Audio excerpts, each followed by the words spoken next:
morning, friends. I am Dr. Bandana Balchandani. Today's lecture is for MA second semester. The title of the paper is Women Writing. The text is A Room of One's Own by Virginia Woolf, a very significant novelist, writer, essayist of early part of the 20th century. She has adopted a revolutionary technique, stream of consciousness technique, and perfected it. She is a writer who created a feminine space in the prevailing patriarchal society.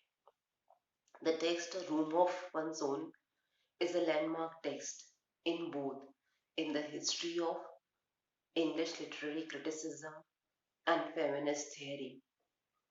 The text discusses the material, institutional, and psychological obstacles faced by the women artist and history of women's writing and position of women in history. The present text, the present essay is actually delivered. Actually, Virginia Woolf was invited to deliver the lectures at Newham College and Girton College, two women's college at Cambridge University in 1928. Later on, these lectures were expanded, revised, modified, and presented in the form of an AC that was published in 1929. The title of the AC, A Room of One's Own, comes from Woolf's conception that a woman must have money and a room of her own if she is to write fiction. This line has become very significant line. Okay, it also refers to any author's need for poetic license and personal liberty to create art. It deals with the obstacles and prejudices that have hindered women writers and analyzes the difference between women as objects of representation and women as author of representation. When she was delivering these lectures, Virginia Woolf was at the height of her career. She was that time writing fiction as well. So the text suggests a close relationship, a close connection between the speaker and what is said. So, what are the obstacles which she faced while writing? She has expressed that, discussed that through this lectures or through this text.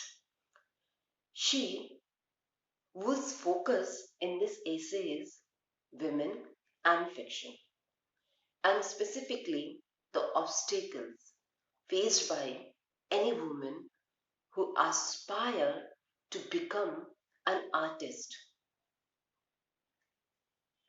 As the obstacles are often insidious. Insidious means something which is not openly harming but secretly and gradually causing harm. Insidious obstacles are often insidious psychological conditions created by a society dominated by men.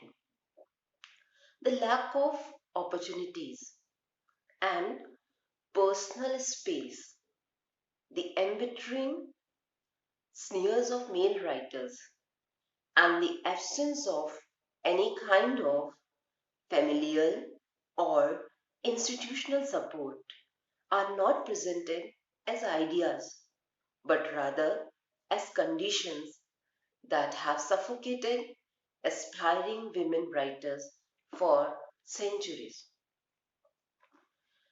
The text is actually talking about the women writers when they want to write.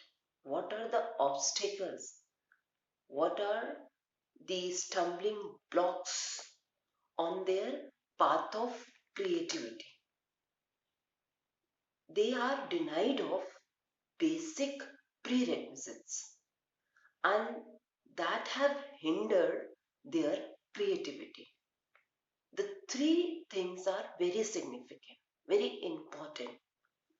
When any writer, male or female, wants to write, leisure time, privacy, economical independence. Now, leisure time, women, they are so much occupied in domestic chores, in rearing the children, in housekeeping. So, where the time is left for creativity, they're so much involved in the work. Okay, so leisure time means relief from domestic work, from routine work.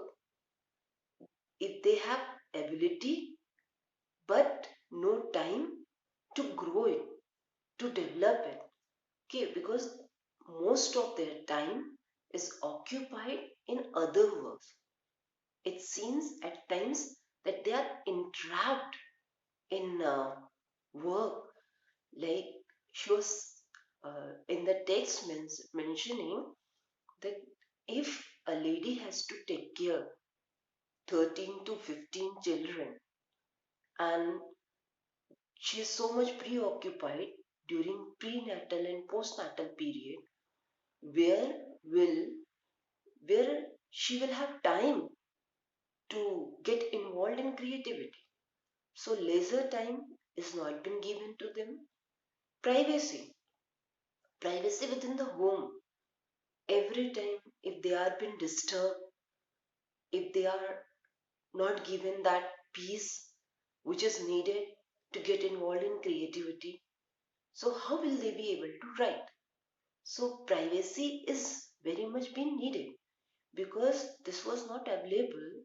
So at one point of a time she is writing, she's saying that in the text that many women writers, they have written fiction, not poetry, because poetry demands a lot of concentration, very challenging uh, thing. Poetry expects concentration. Poetry expects from a writer to get involved, to get involved in engrossed in thoughts. So when Jane Austen, very famous writer, novelist, when she has written, she was sharing her sitting room with the other people. And whenever anybody enters or comes, her thought process get disturbed. She has to hide her writing. So there are various problems. One significant among them is privacy. The third is financial independence. If she is not free, if she is not earning or not having money, she is dependent on others. So she has to take care of the whims of the person. She has to be a slave to that person for whom she is working. So privacy, leisure time, financial independence. For financial independence, she's saying £500 a year. All these, like, see, these things are apart from there are other things which are um, hindering their creativity. She discusses various other reasons behind women's small production of literature, poor education, or little access to formal education. Like, education is needed to, to shape one's potentiality, but they are not been allowed to acquire the education. And this is very personal grudge of Virginia Woolf. While the brothers of Woolf were allowed to go to university to have formal education, she was denied of it. So her personal grudges she's making clear, or she's bringing forth through this text. So denial of education, formal education, or if they have been provided, that is of a very poor kind of. Then lack of stimulative like experience. Access to experience is denial to access to experience is, I think, relevant even today also, because there are many jobs which expect from women to go out, to get involved in various outwardly activities. But at time, in today's time, the freedom is to go. But the threat of being troubled or any other kind of a threat which is there in the mind is stopping them to go out, to get involved in a challenging job, to get involved in a risky job. Okay. That's why there are very less female journalists. Okay. So lack of education, lack of stimulating experience, and the tremendous discouragement and criticism that female writers face whenever they want to write during that very period. They are being asked, or they are being taunted that they are wasting their time, they are involving in a task which is useless for them, which is not going to bring anything good for them. So, privacy, leisure time, economic independence, lack of formal education, and stimulating experience, criticism, disapproval, there are various obstacles, various constraints which are visible or at times invisible imposed upon women. So, all these social, cultural, domestic constraints, restrictions are stumbling block in the path of women's writers. When a woman artist is not railing against the bounds of poverty, dependence, social exclusion, and disapproval, then only she will be able to hone her talent. It is not that they are lacking talent, it is the conditions which are not conducive, which are not providing them an opportunity. She, a woman artist, will be able, like it is her prediction, will be able to hone her talent, will be able to expand the horizon of her knowledge, will be able to write with accuracy, truthfully, will be able to get involved in creativity when all these restrictions, she's free from all these restrictions. Okay, now the text.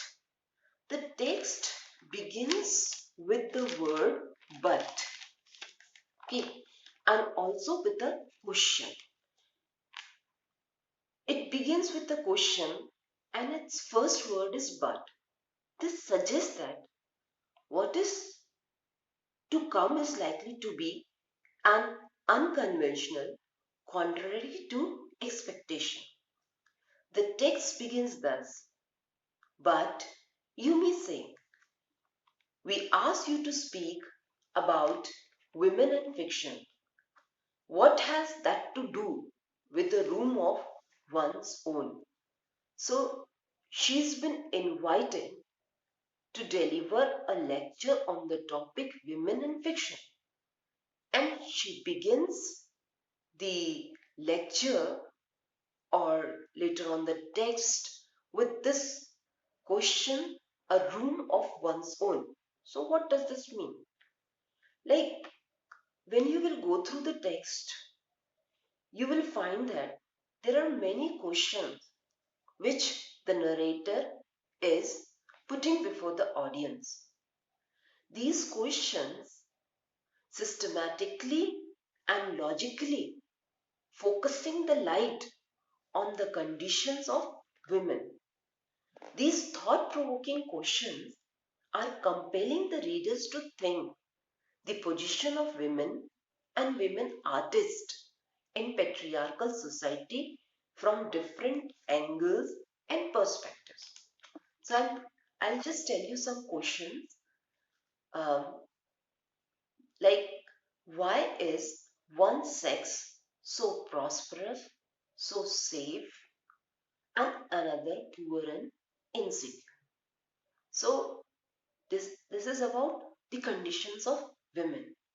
Men, they are rich, they are having all materials, while women, they are poor, they are insecure, they are unsafe. Then why women drink water and men wine? So discrimination, support, importance, other things are given to men while women are deprived of those things. Then very significant question, why are the doors of library and chapel are closed for women? Like if she's denied to go to library, to go to chapel, it means denial to the access of knowledge, stimulating experience. They are not allowed to go. They have to always, they if they want to go, they have to be with some male person, some person who is accompanying them. So freedom is not there. And library, denial to library means denial to access to knowledge. So the another question is, what is the effect of tradition or lack of tradition upon one's mind? When a man artist wants to write, he has a he is aware about the tradition, long tradition that is available to him. But what about women? No tradition. She's not aware about the tradition and no tradition was available. And how all these things are affecting her creativity. What effect has poverty on fiction? If she's poor, she's lacking material advantages, how it is affecting her writing, her creativity? What are the conditions necessary for the creation of the work of art? How many books? And then she's asking very crucial question. How many books are written about women in 1 year? How many books are written about women in 1 year and how many of them are written by men? Like, it's very significant about women, the men are writing. Their perspective about women is based on their thought. They have, like, at times, at a one place, she's saying that men's opinion about women is always full of prejudice and full of contradiction. Okay, sometimes, like, they are, when they are thinking about women, the opinion is always very diverse or most of the time full of prejudice. For example, when men are questioned, are women capable of education? Napoleon says no. Dr. Johnson, yes. Okay. Now, and the another question was been asked, like, um, has she mind, intellectual? And most of the time, the men are of the opinion, no, she has no mind. The best women are the in comparison to the lowest, and she is actually lacking the intellectuality. This is the opinion of many of men. So she points out all these things through her questions. Why do women not write books about men? Like, it's always the men who are writing about women. Why not women? They are writing about men. Why women are absent in the history of literature? Why her experience? Like, the experience of men and women that are very different. The men, they are always socializing, going out, so they can write about the topic war and peace. So those topics are always been given importance. But a woman is most of the time spending her time at her home. She is writing in her drawing room. So her drawing, the experience which she has in her drawing room is never taken seriously. Is always been um, laughed at. Like, see, I'll share my personal experience as a teacher. Whenever I am teaching Jane Austen, many boys, male students, they don't like it. They just say it's these are the topics that are related with women. We do not have to think about it. Okay, so many times it happens the experience of women are always underestimated. So, why her experience is underestimated and experience of men like related with war and peace is glorified? Why are men mad at women? Why are they angry? So, one theme of this text is aggression of men. Why are they angry at women? Like, they are having all the position, dominant position in the society. They have power, money, influence. Despite that, they are angry. Why they are always speaking wrong about women? Why women are presented? This is very significant question.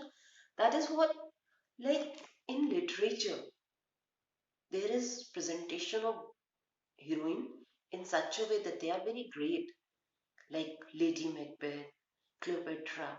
But in real life, what is happening? She's been beaten, slapped, she's been humiliated. So there is big difference between imaginative world and the real world.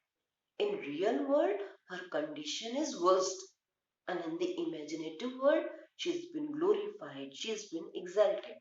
So the question comes, why women are presented in exalted manners in literature, in imaginative domain?